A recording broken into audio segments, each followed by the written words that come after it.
Hello again. I'm Braddock Supervisor John Cook. Welcome back to Braddock Neighborhood News, the program I am using to provide you with information on issues facing our community and ideas on how we can strengthen our neighborhoods. This month, like every March, we celebrate National Nutrition Month. This yearly campaign focuses attention on the importance of making informed food choices and developing sound eating and physical activity habits. Nowhere is this more important than with our kids.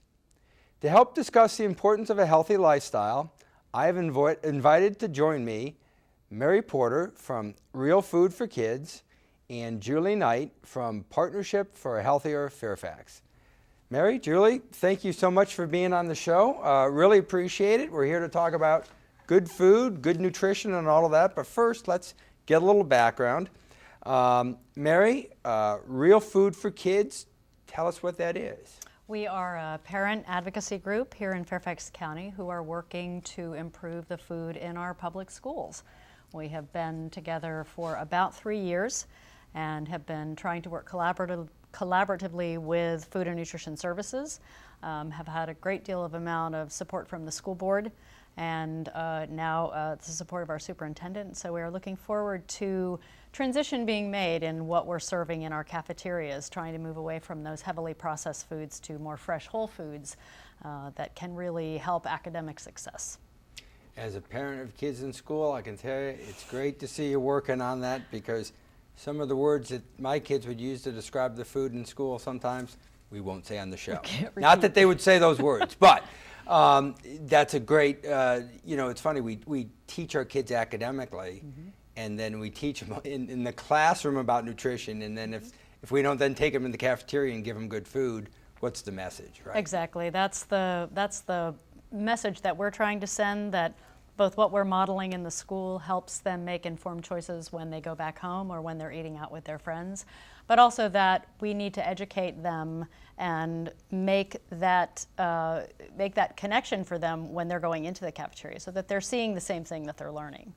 And you know what else we're teaching them, and we were talking about this before we went on the show, good food can actually taste good, which I know when I was a kid I didn't exactly believe that, but it's true, isn't it? Yes, it can. There are a lot of people who are afraid of some foods, afraid of vegetables. I used to run a cooking class called Vegetable Boot Camp to help people understand that there are ways of cooking things like Brussels sprouts, as we were talking about earlier, that are really tasty and can turn people around from vegetables they've been avoiding.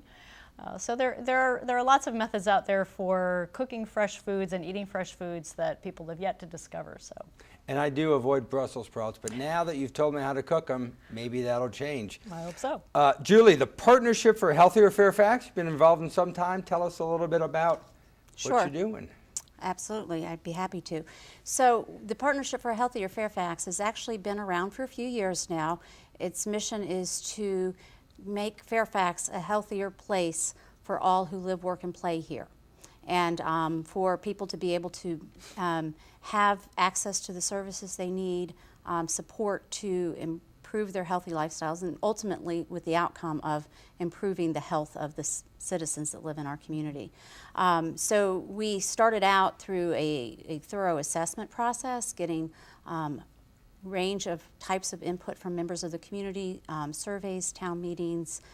We did assessments of the current essential health services, assessments of what are some of the trends that are facing our community, strengths and weaknesses, just a wide range. We looked at data to help us inform our plan for how we would address these issues and tackle these issues. Putting all of this together, we came up with a community health improvement plan, and this is a copy. It was just released in October, which outlines 7 priority issue areas that we're addressing, and those include access to health services, workforce development, looking at those in the healthcare workforce, how to help look at our diverse needs in our community, some of those issues. Also looking at our environment. How do we look at health and all policies, some of the issues you're concerned with VRE, for instance, what's going on there, that we can be making choices about our infrastructure, our environment that supports healthy living in our community. We have a team that's looking at data and how can we use data better and what do we need to do to have to collect the data we need. A team on there's tobacco, looking at right now primarily looking at increasing smoke-free parks, but there's other issues on the plate there. Active living, looking at things like safe routes to schools, increasing the number of schools, increasing the number of activities and possibilities for both adults and youth to get involved in more active living. And then finally, and most importantly, and what we're really focusing on here today, is the healthy living team or the healthy eating team. And that team, I assume we'll have a chance to chat a little bit more about what some of the things are that we're doing there, but primarily we're looking at two goals. One is increasing the access to healthy and affordable food in our community, and the second goal is to support more of the existing environments in our community with developing and putting in place guidelines to support healthier eating in those settings. So for instance, we're looking at childcare settings and what can be done there. We're looking at working with faith communities. Of course, no one can come in and tell some of the folks in these different settings what to do, but we're trying to help work collaboratively on how we can do that. And it's interesting, the partnership does take a broad look at, health, so to speak. So Yes. It's nutrition, it's activity, it's your environment, it's Every- substance abuse, all of those things, because all of those play a role, right? You can't just Right. fix one. It's not Right. like you can fix your diet and say, I'm now healthy, Right. if you're not exercising or doing other things. So it's the full package. Absolutely, and recognizing, with the rising, cost of health care, the rising incidence of unhealthy behavior and chronic disease, that we need to have the prevention, but the prevention goes further than just what individual choices and decisions are made, although believe me, I think that's so critical that it is important that people understand, that how can, and so part of what we're about is how can we help make the healthy choice the easy choice, but it's more than just that. It's also looking at, well, what is our environment so that becomes the easy choice. If people can't walk to school because they don't have the safety issues that they need addressed, then they're not given that healthy choice. Right, and Mary, when we get to the schools, it's so important to get our kids oriented toward a healthy lifestyle, and that's hard today. Our kids are busy. They have a need to spend a lot of time on computers and cell phones and other things. They're sedentary. And so to say to them, no, you need to get out, be active, you need to eat the right things, not all the snack food that you see on the television commercials, but the other stuff. That's a real challenge. It's a huge challenge. I have two fourth graders, and it's not too hard to kick them out the door and say, go play. But as they get older and they're more involved in social media, they are on computers more, they're using that for schoolwork. They're using that to keep in touch. It is more difficult to get them to be involved in active and active roles, sports, or even just playing or bicycling around the neighborhood. One of the things that we are doing with Real Food for Kids is that we actually have developed some sports nutrition guidelines. So those kids that are out and playing on sports teams have some kind of guideline helping them to understand how good nutrition plays a role in their athletic performance. So that is a huge thing for this area. We have so many kids involved, not just in school sports, but extracurricular sports, not understanding that the parent who brings the donuts after the practice might not be the best choice, but to have something that's going to rebuild that muscle, so having something that would have protein or having something that's going to hydrate them like oranges. Sometimes there's a lot of backlash from the parents who are supporting those teams, and so working with them to help them also understand the importance of nutrition in that active lifestyle is part of the mission that we have as well. And I mean, how did we get here? With that, you're right. We're a snack-based culture, and everything from the drinks and the sodas and all the the candies and the cookies and all that. How did that come about? We got busy. Exactly. I We got would busy. agree. We got busy. It's something you talked about earlier with the children. I mean, we adults model what our children do, and as we've become more busy and are pressed for time, and we're working at our desk, and we've had so many things, replaced and done for us that we've gotten into these routines that aren't supporting the active lifestyle. Additionally, we've become spoiled by some of the conveniences, and have lost some of the the basic, just the home economics that everybody used to learn in school, understanding nutrition and how to prepare food and that sort of thing, that adults don't always know that today. And so the adults aren't raising the children with learning these good behaviors, and so you just see the cycle perpetuated. I would say, though, that I'm encouraged. I think I liken this in some ways to the tobacco movement, when all of a sudden there was a realization that, whoa, this is not safe, it's not healthy, and the campaign starting with young people and education and prevention, preventing them from smoking. Now, of course, the big difference is we all know that tobacco is not good and you shouldn't use tobacco, but we all need food. But we're getting there talking about fats and some other things, and we'll get to Yes. some of those specifics, I think, in a minute or two. But it would seem that while we've got the the snack culture, if you will, that maybe is problematic, on the other hand, we know a lot more about nutrition than 50, 75 years ago, than our parents' generation knew, and so in some ways we're already eating healthier than prior generations. Is that true? I think in some ways we're more informed about food, but it depends on what we want to read. When we look at other cultures, we can see that the American convenience fast food lifestyle is actually permeating, all over the world. But when we look at countries that have chosen to kind of keep their indigenous diets, those are the countries that seem to fare better. But we haven't really had an indigenous diet in the U.S. We've always been this polyglot, right? Yeah. Let's hope not.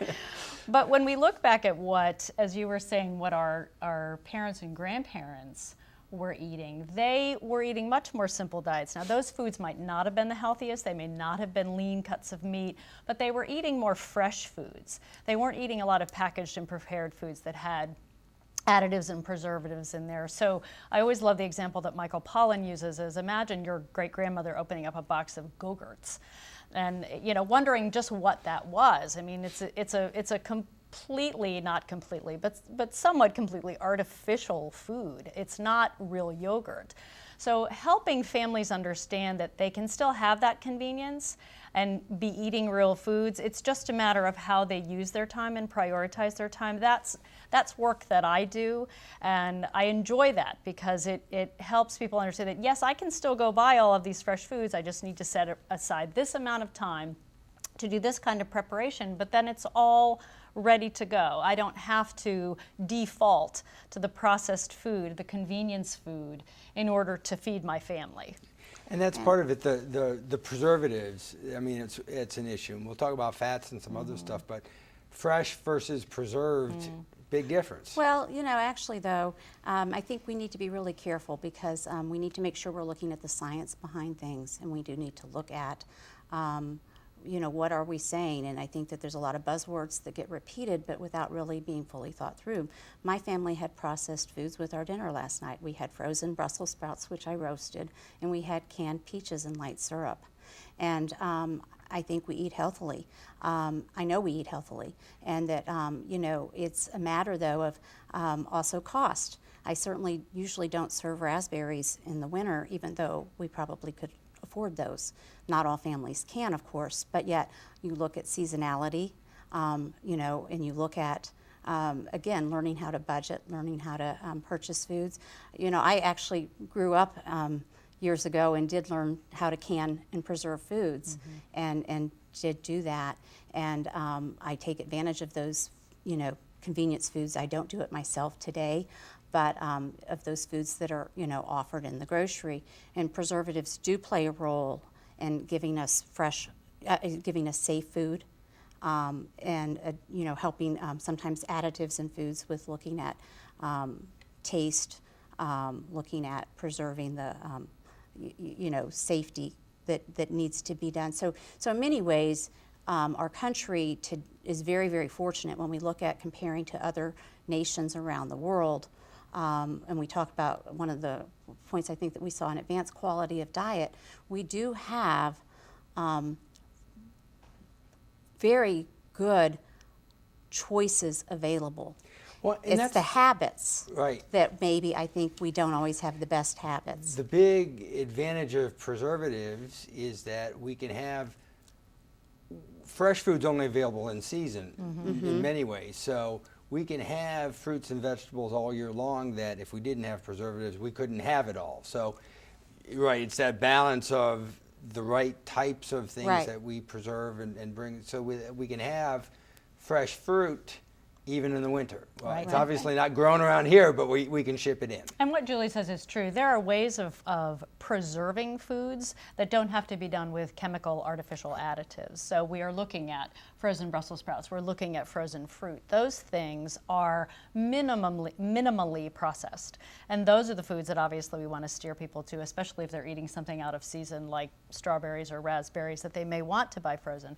What we want to look at avoiding are those foods that are heavily processed with chemical additives, colorants, food flavorings. I mean, these other additives that are chemically derived that can then disrupt our body's natural functions.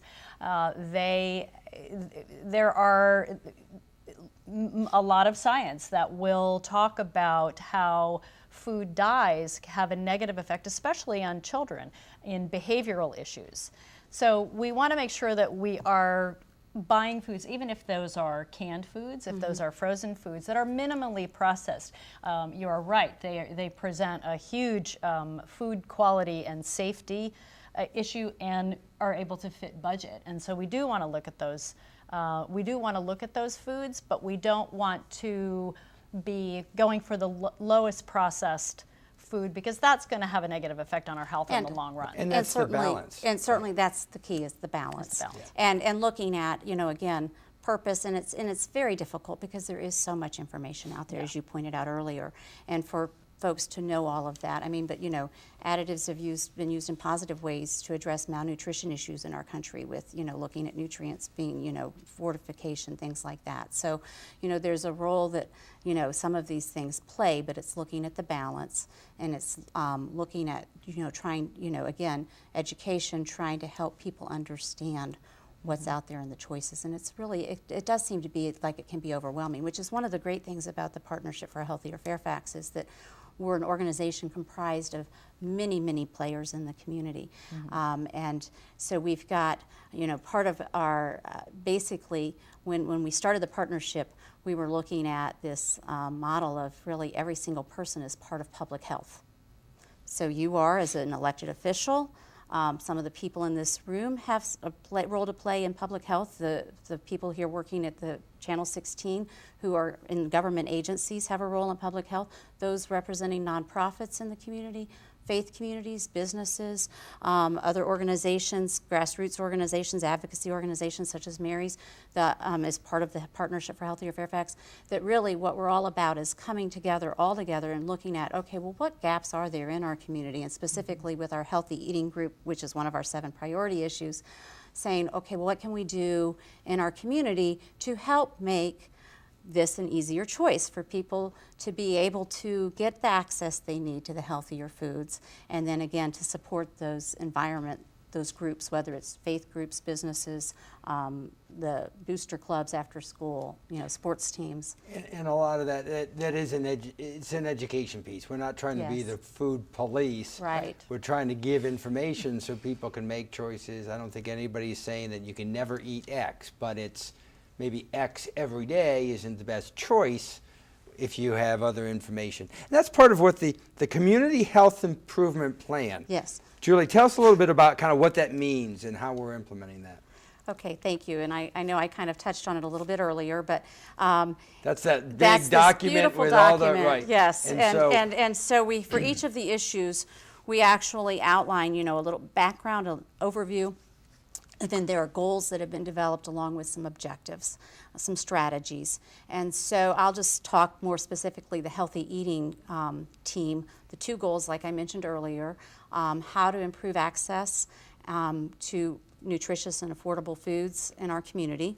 And we actually have 4 strategies or sub-objectives related to that. The first one is we're looking to actually form a food council, a food policy council in Fairfax. In some communities, food councils have looked at maybe increasing access for farmers markets, for low-income communities. There's maybe looking at what's being sold in little retail shops on the corner. Maybe in some communities looking at how to work more with local farmers. So we're just in the beginning stages in this winter, spring of bringing the community together to develop our mission and vision for our food council. And let me interrupt you there, because you said something, and we mentioned it earlier about, and it touches on groups that are at risk for poor nutrition. You mentioned the economics, Yes. Access to things like a farmer's market. We know some of our low-income groups have, populations have difficulty getting good food. Let's talk about the economics a little bit of healthy eating. Yeah, you're absolutely right. One of the at-risk groups are usually those who do not have access or the resources to get fresh, healthy foods. And there have been wonderful models around the country where farmers markets, as opposed to just setting up in usually what happens to be affluent neighborhoods, have taken a day, or mobile markets are being used to take those goods into those neighborhoods where they're sort of otherwise known as food deserts, those places where there is a limited amount within walking distance or even short driving distance where they can get those fresh foods. So there are some other ideas that we've been discussing on partnership as well, such as doing a model like the Red Hook Cooperative in Brooklyn, which became a vision of 2 women who saw this empty playground and turned it into a cooperative garden that not only serves as a farmer's market to feed the community, but it also serves as an employer for the community. So it's a wonderful way of perhaps using parklands that are here in Fairfax County to be able to establish some of those near communities that could really benefit from that. And to kind of just give you a little more of the specifics about what we're looking at with this Food Policy Council, the idea would be to really survey, well, where are these gaps and what's really needed? Is there a need to try to move? We actually have a pilot starting this spring where looking in the Reston community with trying to make a farmer's market there more accessible to some of the low-income housing in that community. And also looking at, is there a need to make the SNAP machines available in some of the farmers markets, which right now is not county-wide. And there are some mobile markets in existence in Fairfax right now. So really, we have to get a better handle on, well, what do we currently have? Because there are a lot of good things going on, and then what gaps do we need? So the other 3 strategies related to this first goal, in addition to forming the Food Council, which will be kind of the umbrella group to look at what's needed, is to look at where do we need to improve, like access through farmers markets, but also do we need to do more looking at the corner groceries, or, in more urban areas they're known as that, but is it what's in the 7-Elevens? Is it what, where people are getting food? Another strategy is we're going to be looking at expanding gardens. So we're looking very comprehensively. Right now the schools have 35 of our schools have gardens. We're looking to expand, working with the schools on how can we put more gardens in place where the kids actually get to learn about food and eat the food from the gardens. Looking at may faith communities maybe be taking a more active role with having gardens that then they give the food left over to the pantries, and just in general community gardens. And then also we're looking at working with food pantries, both church-based and non-church-based, and increasing the guidelines of the food that's offered in those communities, or in those pantries. And we're about out of time, but in 30 seconds, Mary, we talked about schools a little bit in the beginning. Why is it difficult? What is the challenge in getting good, healthy food in schools? Well, there's an economic challenge. I mean, it can be expensive to make the kind of change that we're talking about, but it also can be done. There are models around the country showing that when you improve the food, your participation increases, and so those costs can be offset. And there are also alliances that our school district could become a part of that have been successful in driving down food costs and also influencing vendors in providing healthier choices. And so we'd like to see the economics of that balance out, and we think that's possible. And we could talk a lot longer, but we're out of time. I want to thank Mary and Julie for taking the time to come here on the show today and discuss the importance of good nutrition and healthy living. Just because March is National Nutrition Month doesn't mean that we shouldn't be aware of good nutrition all year round. We need to be healthy 24/7, 365 days a year. I hope you've enjoyed this segment of Braddock Neighborhood News. Thank you for watching. If you have any questions, comments, or other needs, please contact my office at 703-425-9300 or email braddock@fairfaxcounty.gov. Tune in next month for another edition, and please remember to look for ways to volunteer. Your community needs you. Great.